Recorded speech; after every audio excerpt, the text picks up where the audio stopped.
नमस्कार, मी सायली मालवण स्पेशलमध्ये तुम्हा सर्वांचं खूप मनापासून स्वागत करते। आज आपण बनवणार आहोत अळूच्या पानांपासून बनणाऱ्या 2 रेसिपीज ज्या अगदी सर्वांच्या आवडत्या अशा आहेत। त्या म्हणजे अळूच्या वड्या आणि अळूची भजी। चला तर मग या रेसिपी बनवण्याची माझी पद्धत आपण बघूया। त्यासाठी मी इथे पूर्णपणे भज्यांना लागणारा जो बेस असतो तो पूर्णपणे मी इथे बनवून घेतलेला आहे। त्यानंतर फक्त यामध्ये मी घालणार आहे थोडासा कोकमाचा रस, आणखी थोडंसं सुकं खोबरं चवीसाठी। तुम्ही याऐवजी शेंगदाण्याचा कूट किंवा तीळसुद्धा वापरू शकता। आणि हे खोबरं मी थोडंसं भाजून घेतलेलं आहे। तुम्ही इथे कोकमाच्या रसाऐवजी चिंचेचं पाणीसुद्धा वापरू शकता। हा बेस आता पूर्णपणे व्यवस्थित मिक्स झालेला आहे। आता आपण इथे एक अळूचं पान घेतलेलं आहे, मोठी पानं आहेत। त्याचं अशा प्रकारे आपण पाठीमागून देठ काढून घ्यायचं आहे आणि त्याला प्रथम आपण कोकमाचा रस लावून घेऊया। अगदी थोडासाच हाताच्या बोटाने हा रस पसरून घ्यायचा आहे। आता आपण यावर बेसन लावून घेऊ। जो आपण भज्यांसाठी बेस तयार करतो तोच आपण इथे वापरलेला आहे। वेगळं काय त्यामध्ये घातलेलं नाही, फक्त आपण कोकम रस आणि थोडंसं मी खोबरं त्यामध्ये टाकलेलं आहे। एवढंच जास्त टाकलेलं आहे। आणखी हे मी आता इथे हाताने लावून घेते आहे। तुम्ही चमच्याने पण लावून घेऊ शकता, पण हे पान अळूचं जे असतं ते पालतं ठेवूनच मात्र तो आपण बेस लावून घ्यायचा आहे। अशा प्रकारे मी हाताने लावून घेते आहे। आता आपण यावर दुसरं पान विरुद्ध साईडने ठेवायचं आहे, तुम्ही बघू शकता। आणि ते सुद्धा पालतंच ठेवायचं आहे, पण त्यालासुद्धा मी आता हाताने भज्यांचा बेस लावून घेतलेला आहे। बेसन मिक्सिंग लावून घेतलेलं आहे। आता त्यावर आपण परत तिसरं पान ठेवणार आहोत। पालतं ठेवायचं आहे, पण उलट साईडने ठेवायचं आहे। तुम्ही पाहू शकता मी कसं ठेवलं आहे ते, म्हणजे यामुळे आपल्याला पानाची गुंडाळी किंवा रोल करणं सोपं जातं। आपण 3 पानं घेतली होती। आता हे तिन्ही पानांना बेसन लावून पूर्णपणे झालेलं आहे, तुम्ही पाहू शकता।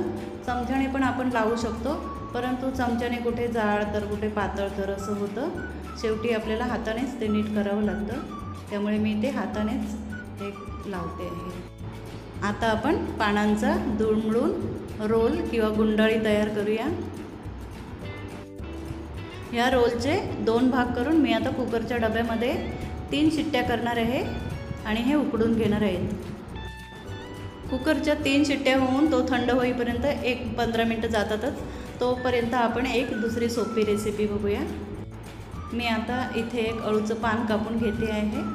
आपण त्याच्या छोट्या छोट्या पट्ट्या कापून घेणार आहोत। मी आता हे चाकूने कापून दाखवते, तरी पण हाताने सुद्धा फाडून घेऊ शकता। आपण झटपट अशी अळूची भजी करणार आहोत। इथे आता मी थोडासा आगोळ किंवा कोकमाचा रस लावून घेते आहे पानांना। आणि आता माझ्याकडे थोडासा अळूच्या वड्या करतानाचा बेस उरलेला आहे, तो आपण आता वापरून टाकणार आहोत। त्यासाठी मी त्यामध्ये ओतलं आहे थोडंसं पाणी, कारण या प्रकारची भजी करण्यासाठी आपल्याला एकदम पातळ असं बेसन करून घ्यावं लागणार आहे। तुम्ही पाहू शकता हा जो भांड्याला सगळं चिकटलेलं आहे ते मी घेत आहे त्यामध्येच। चला तर आपण आता याची भजी बनवायला घेऊ। कढई तापत ठेवलेली आहे, त्यामध्ये थोडंसं तेल ओतलेलं आहे।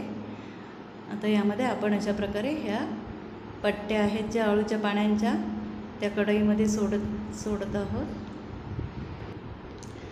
गॅस मी मध्यमच ठेवलेला आहे, परंतु हे पातळ असल्यामुळे पटकन तयार होतात, कारण तेल एकदम भरपूर तापलेलं होतं। तर हे लगेच पलटून आपण आता काढून घेणार आहोत। एकदम कुरकुरीत अशी 5 मिनटात ही भजी तयार होतात। जास्त वेळ लागत नाही आणि जास्त तेलसुद्धा लागत नाही या भज्यांसाठी। अशा प्रकारे मी आता ही सगळी पानांची भजी करून घेत आहे। एकाच पानाची आहेत ही भजी, 2 पानं असतील तर ह्याची भरपूर भजी तयार होतात। आणि किती कुरकुरीत आहेत तुम्ही पाहू शकता। इथे आपली अळूवड्यांची उकडसुद्धा तयार आहे। आपण आता रोल कट करून घेऊया, वड्या पाडूया। अशा प्रकारे सर्व वड्या मी कापून घेतलेल्या आहेत। आपण आता त्या तळून घेऊ। मी एकदम तेल कढई भरून घातलेलं नाही आहे, एकदम थोडं तेल घातलेलं आहे. तुम्ही पाहू शकता. वड्या जेमतेम बुडतील एवढंच तेल घातलेलं आहे. गॅस आपण मध्यम ठेवलेला आहे आणि 2 मिनिटांनी या वड्या अशा पलटून घ्यायच्या आहेत.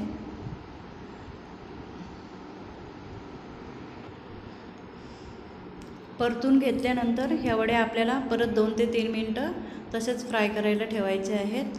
5 ते 6 मिनटात वड्या पूर्णपणे तळून होतात. आता आपल्या वड्या तळून झालेल्या आहेत. आपण ह्या एक एक काढून घेऊया. ह्या वड्या वेगवेगळ्या प्रकारे सामान वापरूनसुद्धा केल्या जातात. भरपूर काय वेगवेगळे मसाले आणखी पदार्थ त्यामध्ये टाकले जातात. पण आपल्याला झटपट अशा वड्या करायच्या आहेत, त्यामुळे मी थोडंसं सामान वापरून ह्या झटपट पद्धतीच्या वड्या दाखवलेल्या आहेत. व्हिडिओ आवडल्यास लाईक, शेअर आणि कमेंट नक्की करा. चॅनल सबस्क्राईब करायला विसरू नका. काळजी घ्या. Thanks for watching.